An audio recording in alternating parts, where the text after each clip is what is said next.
ran da sanki sarkake zuciya gidan sarauta dai kwaɗayin muje ban gaji ba ki bi da hankali. ran da sanka ya sarkake zuciya gidan sarauta ne kwaɗayin muje ban gaji ba ka bi da a hankali. Zafin da kun so akwai raɗaɗin tsiya bartan tamarsa yana rike zuciya in asali da kara ne tushiya mai haƙuri shi ke da tawakali.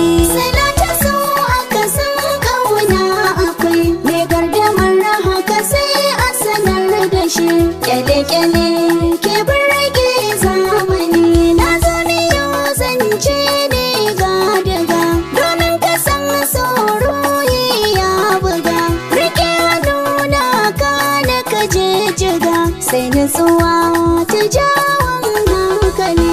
Salata so aka san kauna akwai mai gardamar haka sai a sanar da shi kyale-kyale ke birge zamani.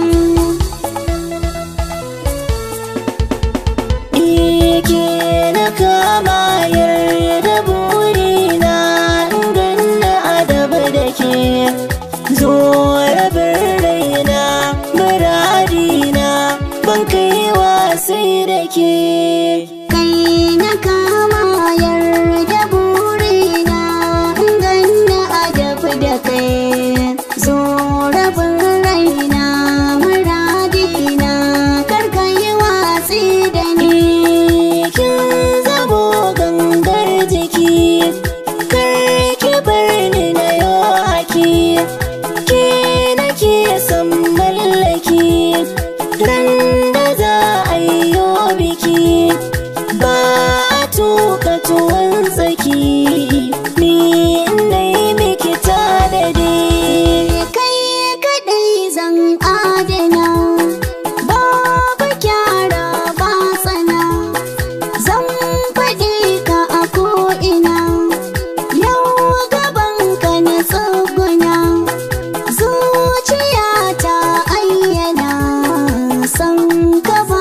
ki saurara ki ji zance na, zan shawarce ki mu so juna.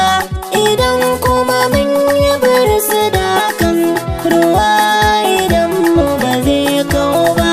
Ka saurara ka ji zance na, zan shawarce mu so juna.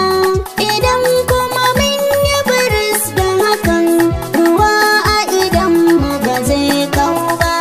A soyayya na yau sa'a da mai saitin tunanina, na tabara da ƙoƙo na zuba min madarar launa. Abinda na sa cikin raina, me san na guje ki ne sauna. Ni na zo ne da nufin aure, kyara ba ta kyautu gaba ko ba. A sannu a dinga yin tafiya, jariri za ya zama ango. Na baya sa samu tarihin muka kai matsayin jigo. An yi tsara da masu ka a ƙarshe kunka na yi zango. Karkai rikon wasu kalmomi, domin ba su kai kake manta ba. Fahimta ce a rikon juna, gida na sarauta ya yi rana. A kullum fatan alkhairi ba za mu ki yi wa masoya.